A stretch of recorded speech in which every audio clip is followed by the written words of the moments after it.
La Sicilia è la più importante produttrice di pistacchio in Italia.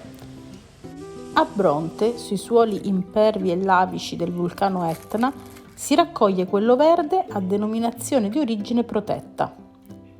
Qui siamo nell'azienda biologica Cimbali, che fa parte del consorzio di tutela.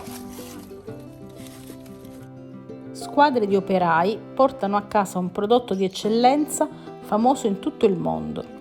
La raccolta del pistacchio, che si tiene ogni 2 anni tra la fine di agosto e settembre, è molto faticosa ed è fatta interamente a mano. Il pistacchio verde di Bronte DOP ha caratteristiche particolari di aromi, colori e sapori che derivano dal suolo vulcanico e da un microclima fatto di forti escursioni termiche tra il giorno e la notte.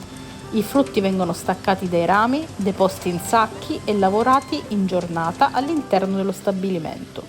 Dopo aver meccanicamente diviso rami e foglie dai frutti, il lavaggio in acqua consente di separare i pistacchi vuoti da quelli pieni.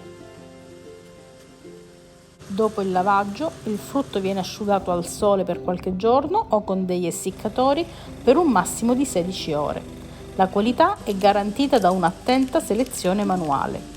L'Italia produce l'1% del pistacchio mondiale, in un mercato dominato da Iran, Turchia, Siria e California, ma il nostro è un prodotto di riconosciuta eccellenza. Qual è la carta d'identità del pistacchio verde di Bronte DOP?